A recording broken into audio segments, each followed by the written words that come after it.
Teny tsy mahasarosarotra kely amin'ny sofina no hainao azy kanefa inoko tanteraka amin'ny foko rehetra fa andraisantsika zavatra androany. Ndraindray rehefa miresaka ohatr'izao dia tena mila fanampiana be mihitsy avy amin'ny fanamasina. Misy karazana zavatra tonga dia mazava be hoe inona no tiana hiaviana dia tatatatata, fa misy karazana zavatra tena tsy hitanao mihitsy hoe ahoana ny fomba hitondrana an'izany dia ahoana ny fomba azon'ilay olona an'izany, na ianao tsy hitanao inona ny teny tokony ambaranao mba azonao azy manokana dia nefa ny olona no mila zaranao ilay zavatra tsy mbola azonao tanteraka akory manahirana ilay zavatra. Fa mino fa manana fanamasina ianao izay teny aminao izay ampafantatra anao sitrapony sy izay eo am-pony. Amen. Ity teny ity Jaona toko fahaenina vo eo ampitendreny eo tadidiko ofisiny dia nefa teny tsy voavakoko matetika akory izy io ohatrany hoe sendra tsy palitra tany fotsiny angamba masoko mety tany 5 taona lasa na ohatrohatra zany tsy tadidiko le izy fa ny tena haiko dia le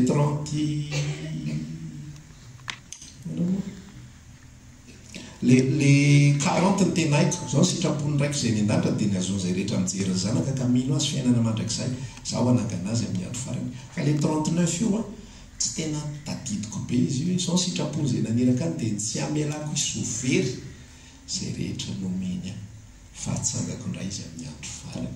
Dia boka voalohany aloha hors sujet fa tiako ambara amin'ny alalan'io teny io dia ny sitraponina ray zay nitanterahani Jesosy dia tsy amelany isovery na dia ray aza na dia raha tsika namaky izy teo tsy amelany isovery zay rehetra nomeny azy.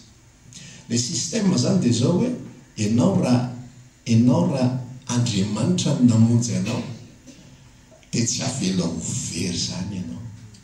Amen. Raha izy no namonjy anao, raha azy ianao dia nomeny an Jesosy Kristy mba ho tandreman Jesosy, satria Jesosy la mpiandry zay niray dia tsy avelany hovery zany ianao. Misy zavatra be dehibe mety anjoanao, misy zavatra mitranga ao fiainanao, mety misy fotoana ianao reraka, mety misy fotoana ianao kamo, mety misy fotoana ianao leo, mety misy fotoana ianao tena manao vava mihitsy, fa ny sitrapony raiky dia tsy amelako isovery zay rehetra nomeny aho. Ka ny teboka voalohany tsy azo avela hovery ianao. Amen. Laha zao kely zay aloha ny namanao akaikinao tsy azo avela hovery zany ianao. Ary hitanao misy teny ndraindray mantsy ao anatina fanomponan'Andriamanitra dia misy verset raisina ty milaza hoe mety hovery indray, ty milaza hoe ohatra zao, ty milaza ohatra fa Andriamanitra Jesosy Kristy mihitsy mandambara izy tsy amelany isovery, tsy avelany, tsy mahazo very. Zany hoe laha le olona mety deside hoe za rangahy andeha hovery na zany dia anary tena rangahy, fa ianao tsy azo avela hovery zany. Fa zay ny fanambarany tsy amelany isovery zay rehetra nomeny ny ray azy. Fa matoa very dia maninona tsy avy amin'ny ray zay fandeha. Dia iny amin'izay fifampizarana zay omentsika fampizarantsika amin'ity andro androany ity. Rehefa raha ohatra hoe mamaky be safobe mantsy ny baiboly eo ianao ny filazany tsara dia ohatrany hoe tantara be dehibe natambatambatra izy. Fa rehefa manomboka mandinika lalindalina misy somary lavidavitra ianao dia mahita zavatra ao anatin'ilay izy hoe ity Jesosy ity rehefa tonga teto amin'ity zao tontolo zao ity dia ny zavatra mipetraka sy mazava indrindra dia tsy zavatra tsapatsapay ny fomba sy ny zavatra izay nataony teto amin'izao tontolo zao. Tsy planina hoe raha eo mila famonjeny zao tontolo zao dia inona ny ataontsika? Atao tady vehivavy aloha dia asaina teraka ny seha dia rehefa tonga any ho hita antsika hoe ahoana fandeha le olombelona, hoe inona ny azo atao andro zareo mba planina anazy, inona ny azo atao mba hamonjena anazy. Tsy zay le izy fa misy zavatra efa maty baka vao manomboka mihitsy ny tantara any am-bokin'ny Genesis dia fa planina matipaky ny am-pon'Andriamanitra vonanota ny olombelona. Comment restaurer l'homme, ahoana ny ampodiny ny olombelona. Rehefa tonga i Jesosy io dia ny zavatra hitanao ao anatin'ilay tantara amin'izay raha mamaky ianao amin'izao fotsiny dia ina ny zavatra hitanao tonga Jesosy dia rehefa natao badisy natao tsofon-drano izy aloha natolotra teo amin'ny tsadidiko tsony fa herinandro sa faharoa ambin'ny folo andro tsadidiko dia avy eo indray izy naka 12 taona nakany Antempoly nijanona tany tsy fantatrareo fa tokony atao trano ray koa sy ny sisa 30 taona izy natao batisa avy eo izy lasa nanao asa rehefa nanao asa izy mandehandeha rehetrarehetra eny dia ohatrany hoe sitrasitrany eny daholo fotsiny izay hitany zay zany masotsika mahita amin'ny maha olombelona ohatrany hoe mandeha aléatoire fotsiny zavatra ataon'i Jesosy makatsy izy dia manasitrana ihany makatsy izy dia manasitrana ihany makatsy izy dia manangana amin'ny maty makatsy izy dia mizara mofo mizara trondro dia ohatrany mitoritoriky teny kely eny nay dia lasa miakatra eny teny loatra dia mivavaka dia ohatrohatr'izay ny sary izay hitantsika amin'ny ankapobeny fotsiny. Fa rehefa manomboka mandinika ianao dia ny zavatra hitanao dia zao hoe précis ny zavatra izay ataon'i Jesosy io tonga dia mazava be misy tanjona mipetraka teny aloha ary mifamatotra amin'izay tanjona mipetraka izay daholo ny zavatra rehetrarehetra izay ataony. Ohatra tsotra zao manao miracle izy amin'izao toko faharoa zay no voaloham-pahaganana nataony ary dia niseho ny voninahiny ary dia nino azy ny mpianatra. Ny olona mijery an'ilay tantara dia Jesosy mpanao divay. Jesosy namatika ny rano divay dia lasa amin'izay manao fampianarana be dia be hoe le zavatra nataon'io sy ny be ny rano ngeda be izy io 20 litatra ny ray fanasan-tanana sy sisa rehetrarehetra anankidimy isany nahazo divay 100 litatra zany le olona matsiro be le izy sy sisa rehetra any hitan'olona. Fa le tempoka goavana indrindra ao anatin'ilay tantara dia zao hoe ary dia niseho ny voninahiny ary nino azy ny mpianany. Ny zavatra rehetra izay nataon'i Jesosy io dia mazava tsara mihitsy ny destination ary mazava ny zavatra izay antony nanaovany azy ho an'ny mpianany avokoa. Tonga teto amin'izao tontolo izao izy dia io no nambarany hoe rehefa tonga eto amin'izao tontolo izao za tsy hanangona ny olona rehetrarehetra ny aleko eto amin'izao tontolo izao, tsy tory amin'ny olona be dia be ny aleko eto amin'izao tontolo izao, fa misy olona vitsy monja izay niantefana ny fampianaran'i Jesosy. Izy tsy nanangona ireo Israely 5,000 ny olona nanaraka anazy fa tsy ireo no mahaliana anazy, ireo nalefa fotsiny. Izay natonga azy ny teny amin'ny Matteo 7:10 rehefa nanontany azy ny mpianany fa nahoana ny fanoharana ny resahanao azy satria tsy ireo ny destination-ko. Tsy tonga ho an'ireo olona 5,000 izay tonga hinana mofo, izay tonga hinana trondro, izay tia hita miracle, izay tia hanao an'izao, izay tia hanao an'izao, tsy ho an'ireo ny fanabarana fa ho anareo hozy izy Jesosy. Tena lainy manokana mpianatra, tena resahany manokana amin'izay zao avy ny hevitry ny fanoharana. Ny voaka amin'ny mpamafy mba hamafy zao midika an'iny, la ila fahafitaninana zao midika an'iny, la zao midika an'iny. Mazava tsara mihitsy ny destination, mazava tsara mihitsy ny tanjona, ary mazava tsara mihitsy hoe aiza ny investissement no atao ary aiza ny énergie no atodina. Misy moka le vitsivitsy resako teo le zavatra tokony atao mila mazava tsara, le zavatra tokony atao mazava tsara, ny énergie ampiasaina mazava tsara, ny investissement mazava tsara, ary le tanjona farany mazava tsara. Tsisy mandehandeha ho azy zany. Natopisian'le mofo, natopisian'le divay, natopisian'le marasitra, natopisian'ny demoniaka afaka miodina ary miodikodina eo amin'ny mpianatra daholo, eo amin'izy vitsivitsy ireo. Ny tena marina tsy 12 fotsiny zareo fa le 20 ao amin'ny boky Asan'ny Apôstôly toko faharoa izay latsa amin'ny fanamasina, ireo no nanaovan'i Jesosy concentration ny énergie ny rehetra. Ireo no nanaovan'i Jesosy concentration ny investissement ny rehetra. Azonao viatra eo aloha, mbola tsy tia tory ianao, mbola tsy tia tory teo.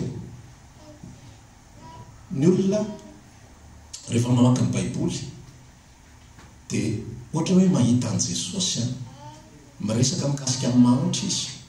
Zaraiko izy tany amin'ny école de ministère hoe ny fahazon'ny olona amin'ny ankapobeny ny sarambabe-bahoaka nyity Jesosy ity dia olona miay ny manitra, olona miay ny katrana. Dia rehefa miteny ny olona hoe maninona ny volona, maninona am-piangonana, fa tsy sitrapon'Andriamanitra ve nizaranareo amin'ny manitra amin'ny katrana. Fa rehefa mijery tsara ianao ny Baiboly, rehefa mandinika ianao ny Baiboly, tsy mahita ianao une seule fois tantaran'i Jesosy nakany amin'ny katrana izy. Fe ny mahantra tao Israely fa tsy nakany zany izy. Nisy fotoana ary mba mpianatra koa nahazo an'izay resaka zay ary mieritreritra hoe ny mahantra ny zava-dehibe amin'ity Jesosy ity, dia mba te ampiseho zareo hoe azony le mesazin'i Jesosy. Dia ozy izy nyresaka tamin'ilay vehivavy izay namaky an'ilay tavoahangy alabastara feno menaka manitra teo tongotry ny tompo hoe fa ahoana izao fandaniam-poana izao, fa raha namiky iny dia ho lafo denari 300 ho abnomena ho amin'ny malahelo. Fa ahoana ozy izy Jesosy? Alao atao amin'ny tongotro le izy fa tsy amidy menany malahelo zany ka amin'ny tongotro no misy ilana azy kokoa, fa ny malahelo eo aminareo foana mandrakariva azonareo atao amin'ny vanim-potoana rehetrarehetra zay tianareo. Za tsy hoeto foana fa alao atao amin'ny tongotro le izy, alao atao amin'ny tongotro dia efa maty ary rehefa avy eo dia zavatra akta profetika izy zavatra nataony rehefa mijery ianao tantara. Tsy zany nahatongavan'i Jesosy Kristy. Eto amin'izay namakintsika ny Jaona 7:10. Miaraka amin'ny tompo zany mila tsy sentimental, amen.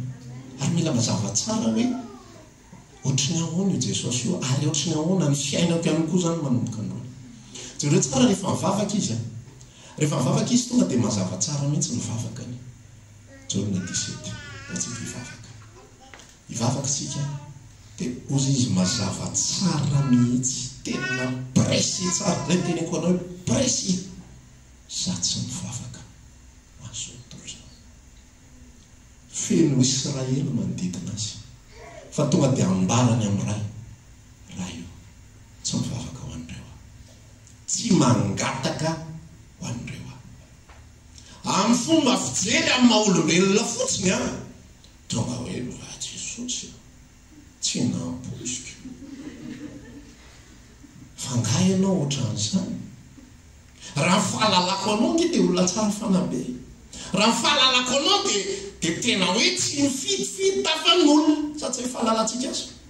Ny fahalalako anao dia hoe raha ny tokony ho izy zao tena tokony tsipon'i Jesosy mihitsy ny androm-piainany rehetra, tokony tanysan'ny olona rehetra manodidina azy.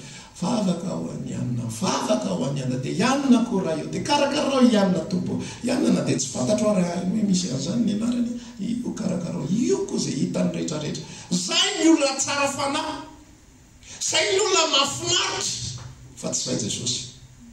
Tsy zay Jesosy. Jesosy Kristy mazava ny antondiany eto ambonin'ny tany, ary zay ivelona n'ilay antondiany tsy ampisalasalana.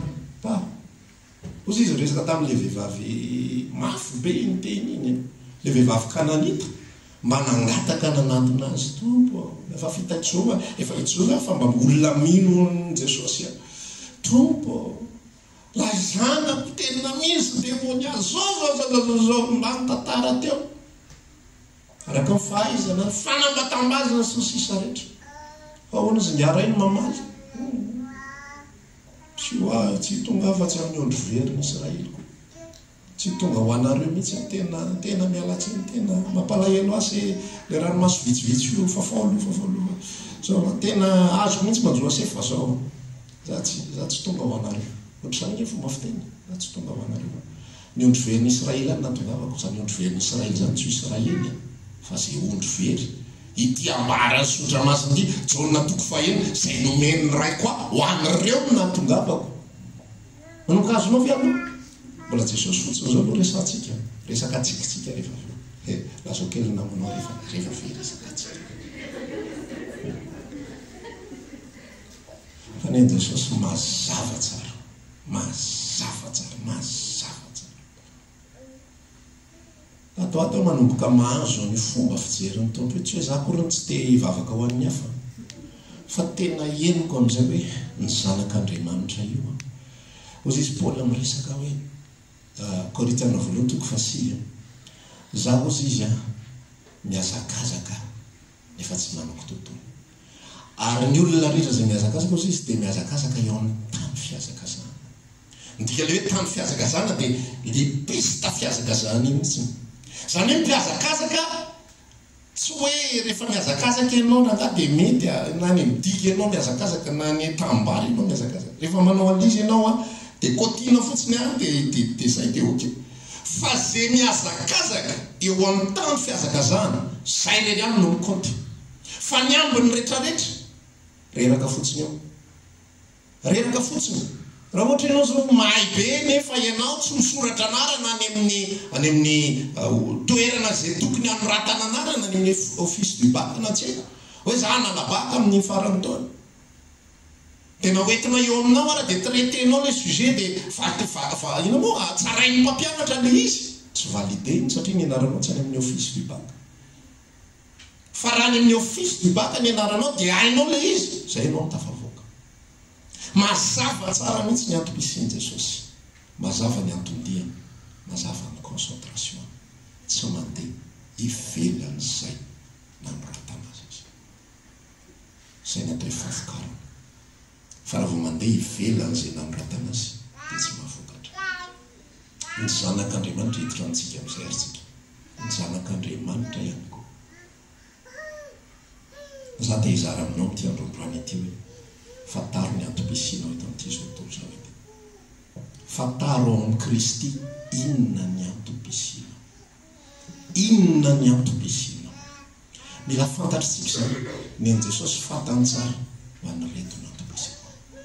Ary reto dia zao amin'izay hivavaka ho an'ireo. Hivavaka ho an'ireo. Ary reto dia zao amin'izay hanao sakrifisy ho an'ireo. Dia hanao ny fomba rehetrarehetra fa tsy maintsy voavonjoko ireo rehetrarehetra izay nomenao ary. Ny zanak'Andriamanitra dia mila mahafantatra tsara mihitsy hoe inona no ataoko eto amin'ity zao tontolo zao ity. Maninona ny eto amin'izao tontolo zao, ay zany natao havokatra, amin'ny lafiny ay zany natao havokatra. Raha natao hivavaka ianao, hanao intercession, ny fonao mihitsy zany amin'ny natao fonao any, mavesatra ho azy ny te hivavaka ho an'ny afo zany. Mavesatra ho azy ny te hivavaka ho an'ny ralasenabavy zany. Inona ny tokony ho ataonao? Miconcentre amin'izay ny energianao eo amin'izay nametrahan'Andriamanitra. Raha hivavaka dia aza mitady zavatra hafa be dia be fa tonga dia eo sao eo amin'izay lalana zay. Raha nompo dia eo amin'izay lalana izay napetraka Andriamanitra izay. Taloha rehefa misy olona manoratra hoe za pastera, za moa fanaon'ny olona amin'ny Facebook io fa ho azay tsy mpanao alesy tsy mahafantatra alesy fa rehefa misy page zany ohatraohatran'izay dia misy envoyer message zay ao ambany. Rehefa manao an'ilay izy dia misy envoyer message. Dia ndraindray zany le izy rehefa sosososan'ny olona fotsiny dia sendra voatsindriny tsy na fotsiny le envoyer message. Dia toa dia fantatrao mihitsy hoe ty olona ity tsy eritreritry izay hanoratra aminao akory. Fa saika satria tavapetraka ilay zavatra dia aloha dinihako amin'izay zany hoe inona ny tokony hosoratako ao anatin'ity. Fa satria ilay rangahy ity pastera tonga dia alefako zany eto ambavaka pastera fa misy vola izay andrasako. Dia mijery fotsiny ako iny ndray zay. Jery manaraka ndray eto ambavaka fa sahirana zay amin'izao. Eto ambavaka sahirana zay. Taloha zako mba namaly an'ilay izy. Fa tateoriana manomboka mijery amin'izay zay teneniko anao zay resako momba an'i Jesosy aloha manjary lazainao fa ratsy toetra. Ka aloha tonga dia azavaina le izy hoe iza ratsy toetra voalohany tao anatin'ilay tantara. Amin'izay mazava tsara fandehana. Fa rehefa mahita an'ilay zavatra ireny tateoriana, raha olona tsy presaka amiko hoe misy zavatra mieloha zany hoe misy karazana olona tena henonao hoe tena ty olona ity tena misy zavatra milina ny anatiny, misy fanontaniana sasisy, sendra mandalo zavatra izy dia mangataka fanampiana amin'izay ny alala vavaka sasisy. Amin'izay tena mamaly ary tena mitondra bavaka. Fa le olona le opportuniste tonga dia milatsaka avao. Misy papier andrasako amin'ny misy azo paseko fotsiny. Tsy mifona zany anaty asaiko mifona fa tsy hivavaka ho anao. Ianako mifona. Aiza mifona. Ty mba natao an'ity. Hitanao le izy Ianao zany raha ohatra ka misaratsaraka be ny fisainanao, raha ohatra ka tsy mazava ny antondianao eto amin'ity zao tontolo zao ity, lanilany andro fahatany fotsiny ianao amin'ny zavatra tsy izy tika. Fa rehefa mazava ny anaty fonao, ary zany no tokony iresahana amin'ny Tompo. Rehefa voavonjy ianao dia anontaniao an' Jesosy, inona ny aleko eto amin'izao tontolo zao? Nisy olona anankiray izay mpanompon'Andriamanitra tany amin'ny taona 700 tany ho any nanondra zavatra ohatran' izao izay nakasika manokana tamin'ny vaninandro. Izay nahitako zavatra soratany hoe ianao izy rehefa mazava aminao ny sitrapon'Andriamanitra sy ny tadi-dalan'Andriamanitra ho anao, dia aza mamaky boky akory tsy hifandraisana amin'ny tadi-dalan'Andriamanitra. Hoy zany jeralista tena efa lavitra be fatakaran'ity mpanompon'Andriamanitra ity zany.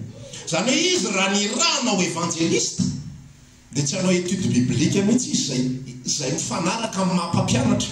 Tsy hanao étude mihitsy izy ny apokalipsy, fa tonga dia mazava tsara hoe za evanjelista, dia ity lalako, dia ato any Amerika, dia ato any anatokona ny fiainako, dia ato any anatokona ny momba rehetrarehetra. Ny fiarahana amin'i Jesosy mila mazava tsara mihitsy ny zavatra rehetra. Fantatry Paoly fa ny destination finale ny fiafaran'ny tantarany dia tsy maintsy tonga amin'ny Kaisary.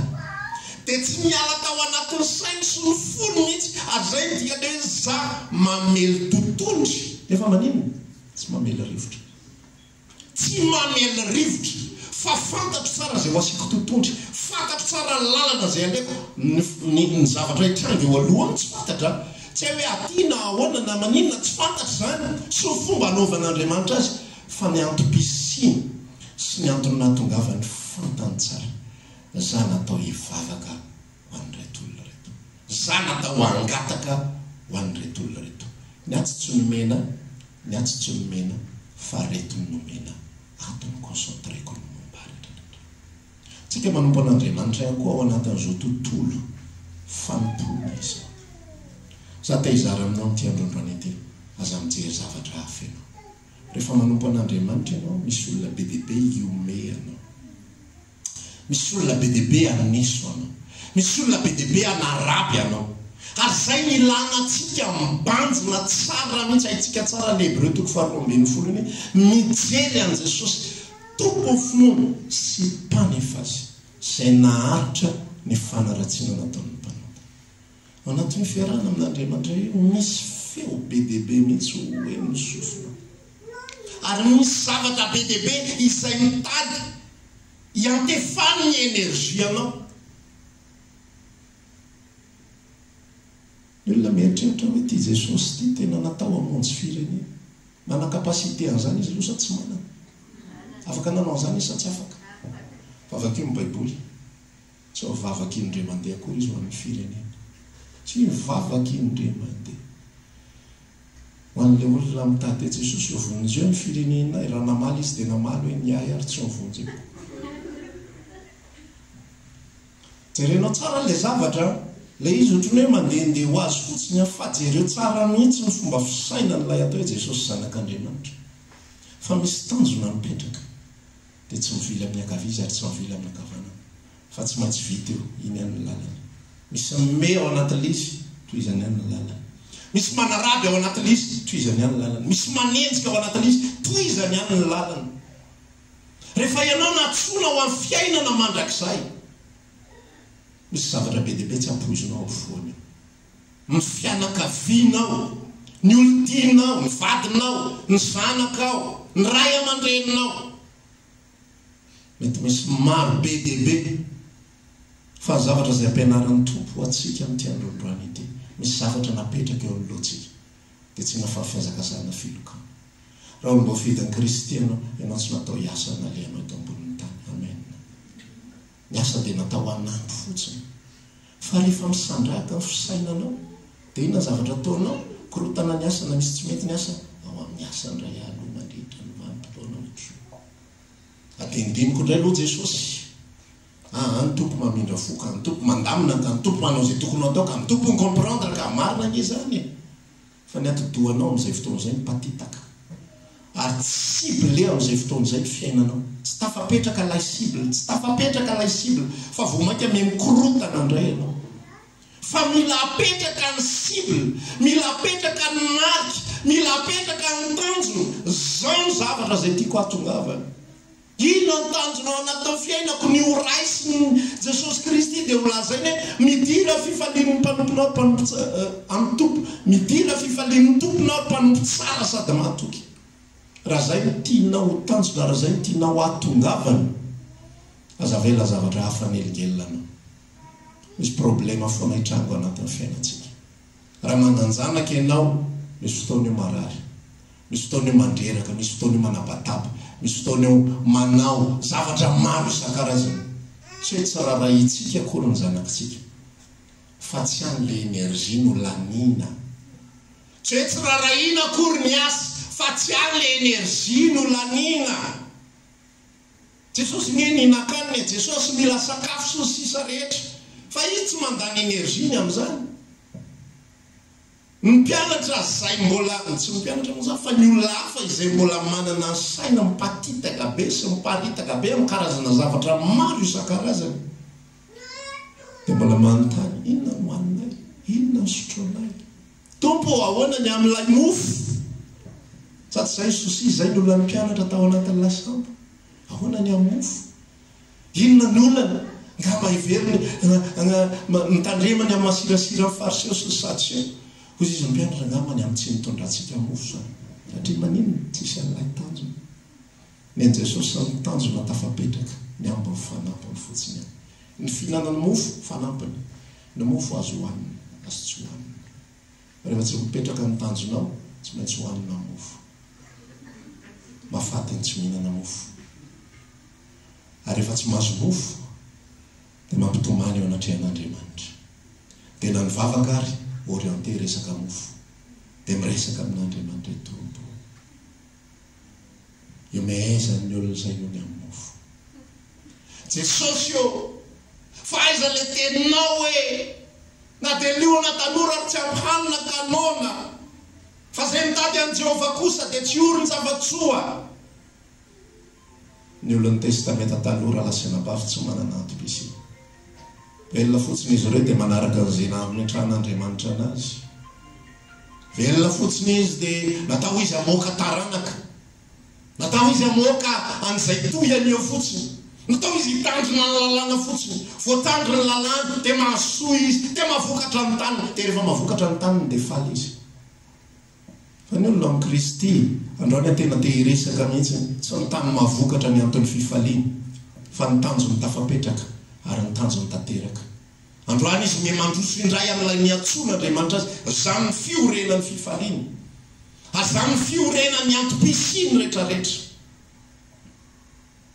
Raha voatsotro izay fiainantsika io, tanteraka amin'ilay hirany irantsika teo, nasarotra aza ny lalana makany an-danitra any. Fa maninona sarotra ny lalana makany? Satria ianao mieriketrika.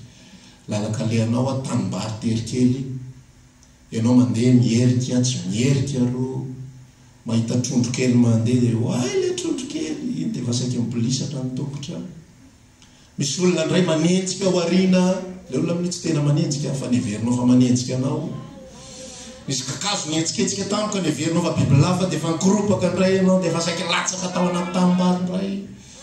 Ny ao anatin'ny sainao sady mandeha amin'ilay lalatery ihany ianao, ao avy zao dada sy nesa tsy ho ao, masaka ary ve zany sakafo, inona ary ny loka. Azonao izany zavatra zaraiko zany. Misy zavatra be dia be miatakeno saitsika.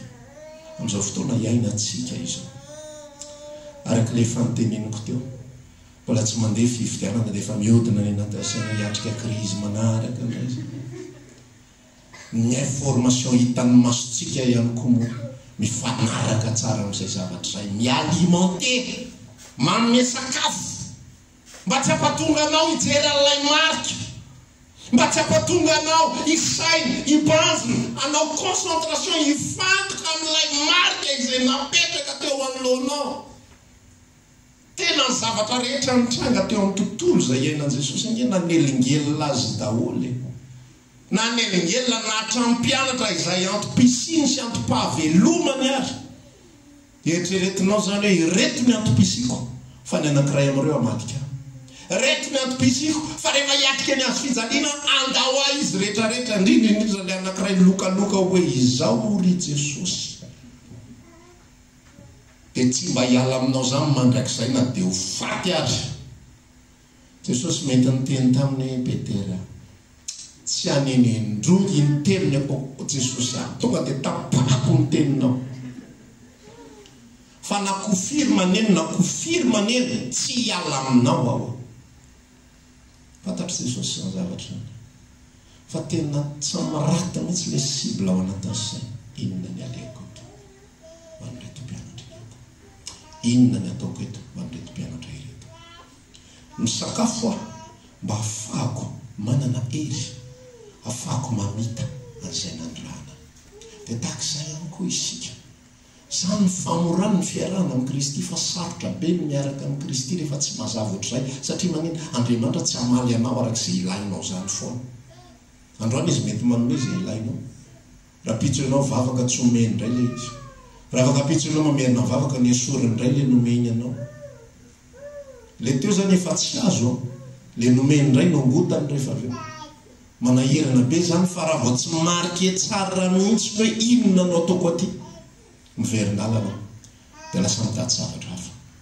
Zany zavatra mpahereziko atsika zanak'Andriamanitra mba tsy ho lany fotoana fotsiny tsika eto amin'izao tontolo izao. Tonga indray ty farany taona. Inona ny vita nandritra ny taona? Tsisy. Ny tavony ohatran'ny tokotoko. Tamin'ny heritaona ohatran'ny tsy ohatr'izao izay ohatran'ny misy an'ity zavatra ity. Volofotsy ohatran'ny mitombo. Misy karazana olona za tena lazaiko anareo, za moa zany rehefa mahita olona dia matetika za tsy dia be resaka fa za mpadinidinika zay dia mahita mihitsy hoe faly fotsiny le olombelona. Mirehare mihitsy izy hoe zazo efa 20 taona. Fa za moa tsy te anontany fa mety marary fony raha notaniako efa 20 taona nanao inona. Inona vitanao nandritra izay 20 taona zay. Fa milazanao any 5 isan-jaton'ireo olombelona re tsy mahalala hoe inona ny vita ary tsy mahafantatra satria nisandrahaka. Nisy fotoana mahatsiaro kely ny tantaran'io Solomon io, za mpamaky testamenta taloha be mantsy taloha fa taty aoriana lasa testamenta vaovao indray vakiko. Dia ao amin'ny testamenta taloha io misy tantaran'ny Solomona zay. Misy an'ilay anankiray aloha efa fitantarako iny hoe mandinika izy zavatra rehetrarehetra natao sy zavatra rehetrarehetra vitany. Toy izy ohatra ny zava-poana daholo zavatra rehetra vitany. Izy io fiantson'izy io amin'ny teny frantsay dia ataony hoe philosophe. Dia rehefa mijery ianao hoe inona ary zany le filozofia. Fa misy fotoana izy io nitantara zavatra anankiray izay ohatran'izao hoe nanao comparaison izy, nanao fampitahana izy ny fiainana. Dia inona ny zavatra hitan'ny Solomon? Ozy izy Solomon nandinika ozy izy fa tsisy dikany fiainan'olombelona. Zay ny teboka voalohany. Tsisy dikany fiainan'olombelona. Tsisy dikany io. Na 4 taona tsisy dikany. Ny faharoa nodiniako dia zao. Ohatrany aloha maty. Jerenao olona manana ny zavatra rehetrarehetra. Olona manana ny zavatra rehetra. Olona tsisy zava-mahory azy menkoka eo anatrehany zao tontolo zao. Fa tsy marikely antom-pisiny. Dia ozy izy Solomon ohatrany aloha maty. Fa rehefa nataoko ny fandiniana fahatelo dia ny tsiary no tsara lavitra noho izy roa. Zany hoe aloha tsy misy. Toy izay le maty, toy izay le velona. Dia mijery ianao azay mampatonga azy filozofia satria tena nandinika lalina mihitsy izy. Ary be dia be n'olona eto amin'ity zao tontolo zao ity rehefa manomboka tafiditra ao anatin'izay mandinika izay. Rehefa ny olona aloha no mbola tsy zarizara fivelomana, tsisy olona andinika zavatra hafa ohatr'izany mihitsy hoe aloha maninona ary amin'ny velona, tsy hieritreritra azy. Ny haniko hohanina ratoandro no eritreretina fa tsy maninona ary amin'ny velona zay. Fa rehefa tonga amina niveau anankiray, amina stady anankiray dia manomboka mandika amin'izay fa maninona ary amin'ny velona. Dia manomboka hitan'ny Solomon fa maninona ary amin'ny velona ohatrany tsy hitako sy atao eto ambonin'ny tany. Manangona sakafo aho izy izao, manangona fananana aho izao. Fa rehefa maty ange, inona ny zavatra hitranga? Iadivany taranako fotsiny angerana. jereo any amin'ny firy arivo taona dia efa fantana ary jereo fa sikla rehetra dia milaza mitovy amin'izay daholo eto amin'izao tontolo izao fa tsy izay hoe zavatra iainantsika ankehitriny matiny ray aman-dreny miteraka 3 4 5 enina edivan'ireo tara anankiireo lay fananana zay nieritreretiny hoe rehefa maty zay matsy no miodina anatansain'ny ray aman-dreny mba aloha ny afatesana dia mahatsangana trano ho an'ny ankonany ho an'ilay zanaka fa lay trano natsangana ho an'ny zanaka source de conflit rehefa avy eo mitondra fisarana tsy mifampiteny fampitoreny amin'ny tribunaly sasany ara-fanagadra mihitsy inona ny tsirony zany tonga dia fantatry Solomona ny alana hita Solomona hoe tsinotsino zany zavatra rehetra raha hoantsika miaina fotsiny tahaka ny zanak'olombelona rehetra dia ohatr'izany ihany koa hifiainantsika io rehefa natsoany Jesosy Kristy marina ianao raha tsapanao ny asan'i Kristy tao anatao fonao anontany eo azy amin'izay inona ny ataoko eto amin'izao tontolo izao tompo inona ny ilanao dia avy aloha miambiny rehetra manampy fotsiny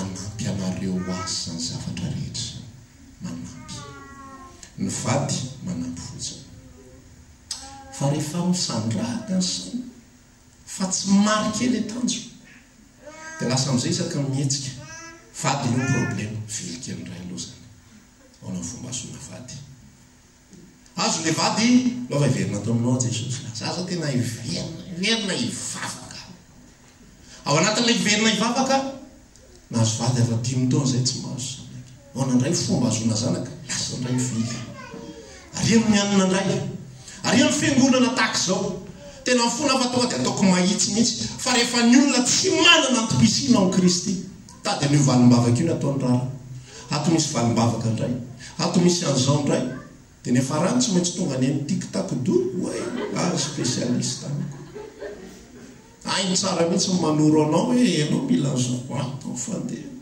ianao mila an'izao ato ny fandeha tena mifona fa tonga dia tsoroko mihitsy ny olona tsy malala ny antom-pisiny regny raha vao ianao no mizaha gauche mizaha droite olona tsy malala ny antom-pisinao fa ny olona mahafantatra ny antom-pisiny dia tafapetraka izy dia miatrika amin'iny zavatra iny izy dia manohy amin'iny lalana iny dia Andriamanitra mamatsy azy amin'izay ao anatin'izay zavatra rehetrarehetra izay ny zanak'Israely ry havako rehefa tsy malala ny antom-pisiny dia mandehandeha izy eo ampovoan'ny desert ao problematika daholo zavatra rehetra ty amin'ny desert tsisy tongolo zany nge filambaniny tsotro zao hoe aiza ianao nahita tongolo nga tongolo maniry ao anaty fasika tsisy hena ty ko nga misy omby mandehandeha any tsisy ondry mandehandeha tsisy ninina fa rehefa lany ny hena dia tsisy ny hena zany fa mazava mihitsy hoe tsy marike ny antom-pisiny efa napetraka tao amin'zareo ny antom-pisinareo ny lalanareo ny tanjonareo dia tany tondra-dronosy tantely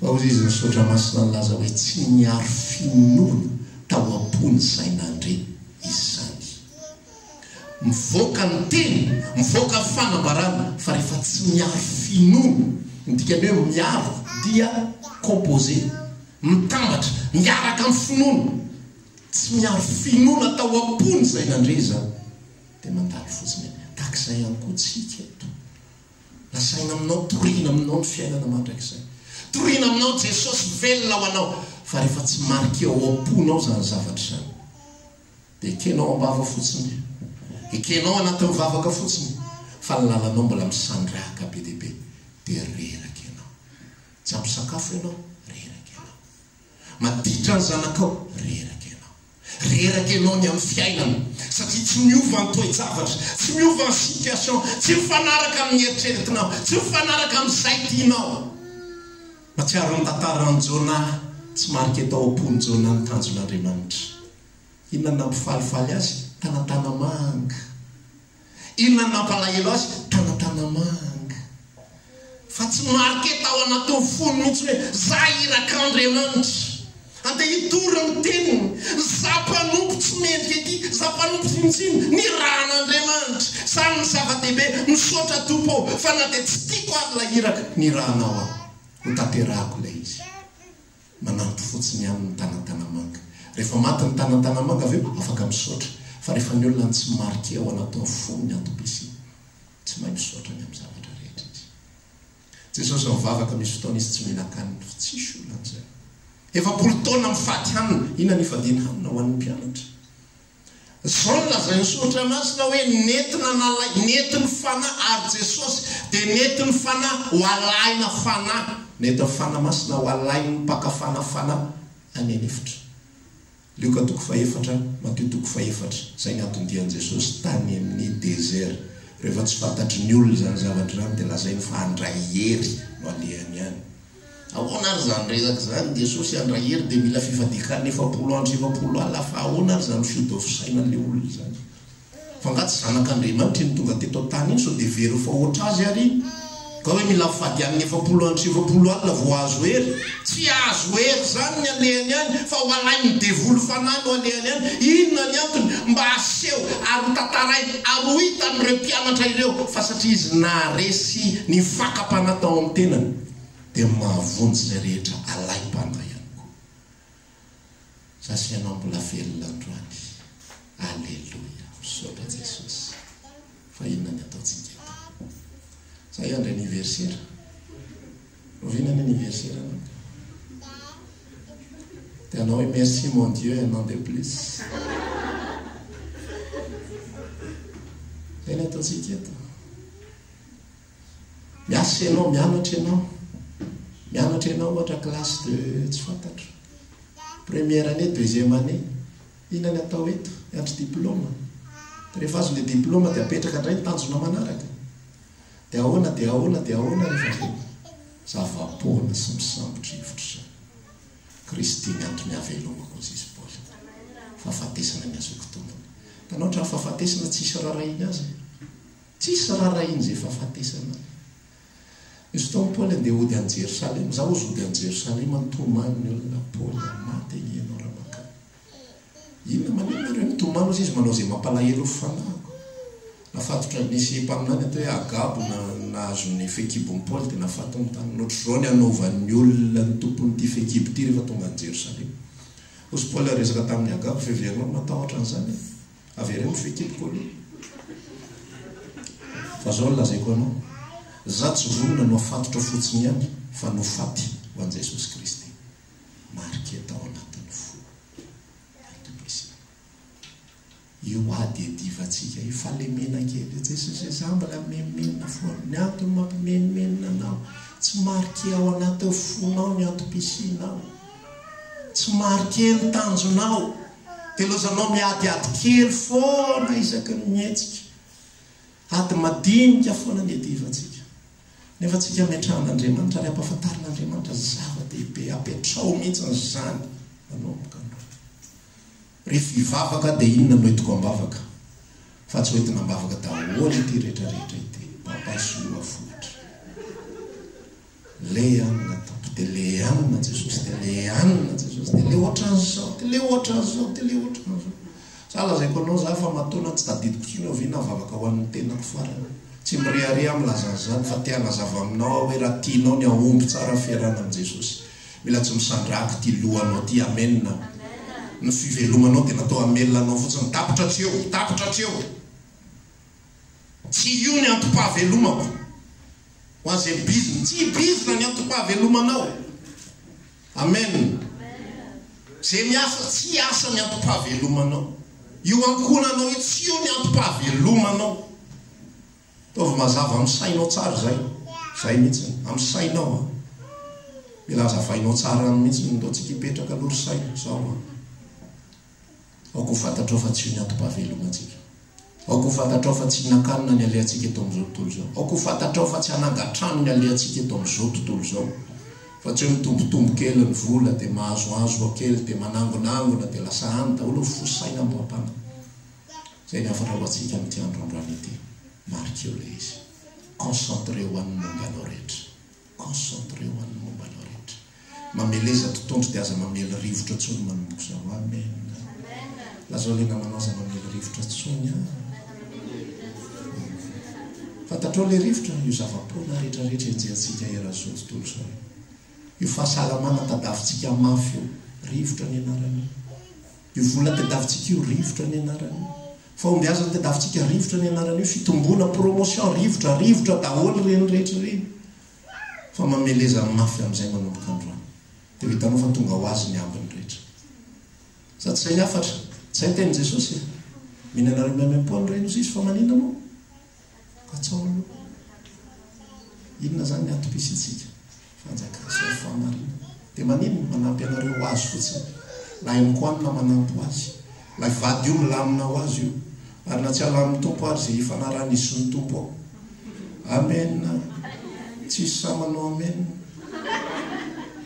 nefa nazany ara Jesosy zay manahirana be tsara efa 5 taona mivavaka foana tetedavina tapahana zany pastera ny vavaka 5 taona efa nataoko tonto malala zay tokony atao fantatsika hibanjina dia ataontsika androso amen fa hitsangantsika hivavaka